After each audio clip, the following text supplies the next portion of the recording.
உயிர்த்த ஞாயிறு தாக்குதல் பின்னணியில் ராஜபக்ஷ குடும்பத்தினர் சந்தேகம் கொள்ளும் சாணக்கியன். ஏற்கனவே தெரிவு செய்யப்பட்டுவிட்ட இலங்கையின் அடுத்த ஜனாதிபதி. சுதந்திர கட்சி அலுவலகத்திற்கு முன்னால் பதற்றம், பதில் தலைவராக விஜயதாச ராஜபக்ஷ நியமனம்.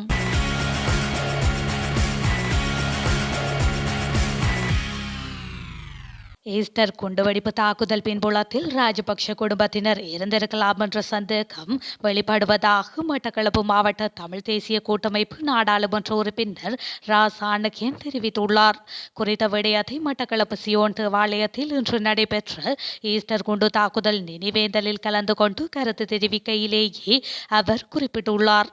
இது தொடர்பாக அவர் மேலும் தெரிவிக்கையில், லட்சக்கணக்கான மக்கள் கொல்லப்பட்ட போது சர்வதேச விசாரணைக்கு தயார் என கூறியவர், இன்று நூற்றுக்கணக்கான மக்கள் கொல்லப்பட்டதற்கு ஒரு சர்வதேச விசாரணையை செய்வதற்கு தயங்குகின்றார் என்றால் இதன் பின்புலத்தில் ராஜபக்ஷ குடும்பத்தினர் இருந்திருக்கலாம் என்ற சந்தேகத்தை இன்னும் உறுதிப்படுத்துகின்றது என்று அவர் மேலும் தெரிவித்துள்ளார்.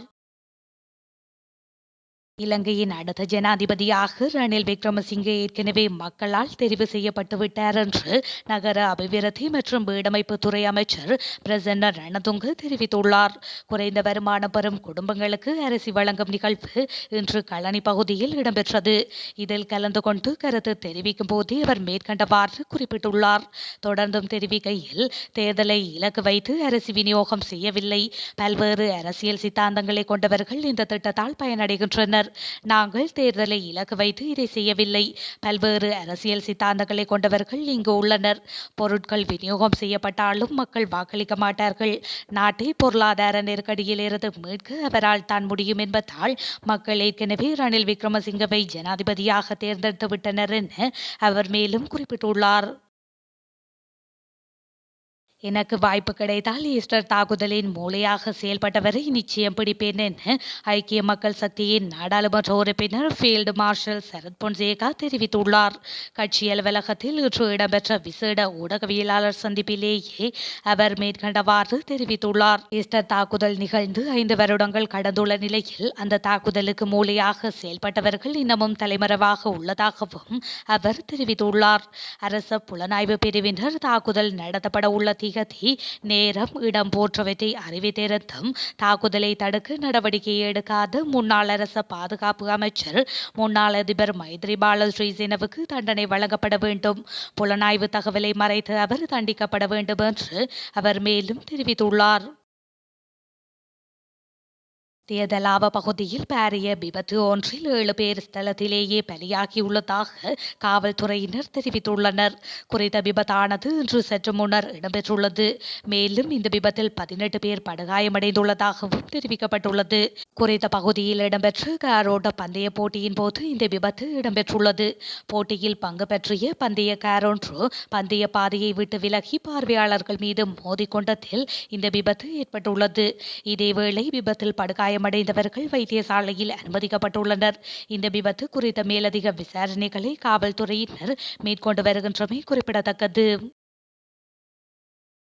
ஸ்ரீலங்கா சுதந்திர கட்சியின் பதில் தலைவராக நீதியமைச்சர் விஜயதாச ராஜபக்ஷ நியமிக்கப்பட்டுள்ளதாக கட்சியின் பதில் பொதுச் செயலாளர் சாரதி துஷ்மந்த மித்ரபால தெரிவித்துள்ளார். ஸ்ரீலங்கா சுதந்திர கட்சியின் நிறைவேற்று குழு இன்றைய தினம் கோட்டையில் உள்ள தனியார் விடுதியொன்றில் கூடியிருந்த போது கட்சியின் நிறைவேற்று குழுவினது ஏகமனதாக தீர்மானத்துக்கு அமைய விஜயதாச ராஜபக்ஷ பதில் தலைவராக நியமிக்கப்பட்டுள்ளார். ஸ்ரீலங்கா சுதந்திர கட்சியின் தலைவராக செயற்பட்டு வந்த முன்னாள் அதிபர் மைத்ரிபால ஸ்ரீசேன தொடர்ந்தும் அந்த பதவியில் செயல்படுவதற்கு கொழும்பு மாவட்ட நீதிமன்றம் இடைக்கால தடை விதித்துள்ளது. சுதந்திர கட்சியின் பதில் தலைவராக இன்று நியமிக்கப்பட்டுள்ள அமைச்சர் விஜயதாச ராஜபக்ஷ உள்ளிட்ட தரப்பினர் கட்சியின் அலுவலகத்திற்குள் செல்ல முற்பட்ட நிலையில் காவல்துறையினரால் தடை விதிக்கப்பட்டதை அடுத்து இந்த பதற்ற நிலை ஏற்பட்டுள்ளதாக தெரிவிக்கப்படுகின்றது.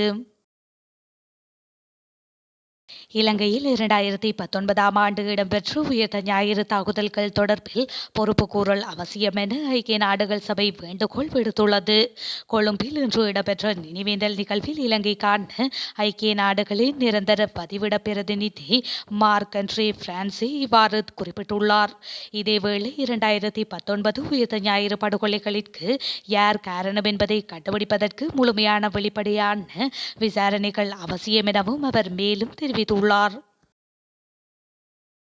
இலங்கையின் எதிர்வரும் அதிபர் தேர்தலில் நிறைவேற்று அதிகார அதிபர் முறைமையை நீக்குவது தொடர்பாக அரசியல் கட்சிகள் மற்றும் கூட்டணிகளின் நிலைப்பாட்டை தேர்தல் விஞ்ஞாபனத்தில் கூற வேண்டும் என சமூக நீதிக்கான தேசிய இயக்கத்தின் தலைவர் கரு ஜெயசூரிய தெரிவித்துள்ளார். நிறைவேற்று அதிகார அதிபர் முறைமை நீக்கம் தொடர்பில் மீண்டும் கருத்து வெளியிட்டுள்ள அவர் மேலும் தெரிவிக்கையில், நாட்டில் நீண்ட காலமாகவே நிறைவேற்று அதிகார அதிபர் முறைமை நீக்கப்பட வேண்டும் என்ற கோரிக்கைகள் முன்வைக்கப்பட்டுள்ளன. அது தொடர்பில் பதவிக்கு வருவதற்கு முன்னதாக அனைத்து வேட்பாளர்களும் வாக்குறுதிகளை அளிக்கின்ற போதும் தெரிவு செய்யப்பட்டதன் பின்னர் அவர்கள் அம்முறையை நீக்குவது தொடர்பில் கரிசனைகளை வெளிப்படுத்துவதில்லை. இவ்வாறான நிலையில் இந்த ஆண்டில் அதிபர் தேர்தல் நடைபெற உள்ளது. நாம் நாடளாவிய ரீதியில் உள்ள சமூக குழுக்களுடன் உரையாடல்களை செய்து வருகின்றதன் அடிப்படையில் அனைத்து சமூகங்களும் நிறைவேற்று அதிகார அதிபர் முறைமை நீக்கப்பட வேண்டும் என்ற கருத்துக்களை கொண்டிருப்பது புலப்படுகின்றது என அவர் மேலும் தெரிவித்துள்ளார். ஈரான் அதிபர் இப்ராஹிம் ரைசிக்கு எம்மால் விடுக்கப்பட்ட அழைப்புக்கு இதுவரை எவ்விதமான மறுப்பும் வெளியிடப்படவில்லை என வெளிவிவகார அமைச்சர் அதிபர் சட்டத்தரணி அலி ஜப்ரி தெரிவித்துள்ளார். இதேவேளை அவருடைய வருகைக்கான முன்னேற்பாடுகள் நடைபெற்று வருவதாகவும் அவர் மேலும் குறிப்பிட்டுள்ளார். ஈரானின் நிதி பங்களிப்புடன் முன்னெடுக்கப்பட்ட உமாஓயா பல்நோக்கு அபிவிருத்தி திட்ட அங்குரார்ப்பண நிகழ்வில் பிரதம அதிதியாக கலந்து கொள்வதற்கு ஈரான் அதிபர் இப்ராஹிம் ரைசிக்கு இலங்கை அரசாங்கத்தினால் அழைப்பு விடுக்கப்பட்டிருந்தது. இந்த நிலையில் இஸ்ரேல் ஈரான் இடையே போர் பதற்றம் ஏற்பட்டுள்ள நிலையில் ஈரான் அதிபரின் இலங்கை விஜயத்தின் சாத்தியப்பாடுகள் தொடர்பில் கருத்து வெளியிடும் போதே அவர் மேற்கண்டவாறு தெரிவித்துள்ளார். தென் மாகாண ஆளுநர் வில்லி கமகே பதவி விலகல் கடிதத்தை சமர்ப்பித்துள்ளார். அவர் தனது பதவி விலகல் கடிதத்தை ஜனாதிபதியின் செயலாளரிடம் கையளித்துள்ளார். மே மாதம் 2ஆம் தேதி முதல் நடைமுறைக்கு வரும் வகையில் தனது பதவி விலகல் கடிதத்தை அவர் கையளித்துள்ளதாக தகவல்கள் தெரிவிக்கின்றன. அமெரிக்க அரசு இஸ்ரேல் நாட்டிற்கு 13 பில்லியன் மதிப்பிலான இராணுவ உதவிக்கு ஒப்புதல் அளித்துள்ளமையினால் இஸ்ரேல் மற்றும் ஈரானுக்கு இடையிலான போர் பதற்றம் தணிவதற்கான சூழல் ஏற்பட்டுள்ளதாக தகவல்கள் வெளியாகியுள்ளன. அத்தோடு இஸ்ரேல் பிரதமர் பெஞ்சமின் நெதன்யாகு இதனை வரவேற்றுள்ளதாகவும் தெரிவிக்கப்பட்டுள்ளது. இஸ்ரேல் மற்றும் ஈரான் நாடுகளுக்கு இடையே சில வாரங்களாகவே மோதல் போக்கு ஏற்பட்டு வருகின்ற நிலையில் மத்திய கிழக்கு பகுதியில் போருக்கான பதற்ற நிலை நீடித்து வருகின்றது. ஈரான் சில மாதங்களில் அணு ஆயுதங்களை கட்டமைக்க உள்ளதாக இஸ்ரேல், அமெரிக்கா மற்றும் சில ஐரோப்பிய நாடுகள் குற்றச்சாட்டை முன்வைத்துள்ளமை குறிப்பிடத்தக்கது.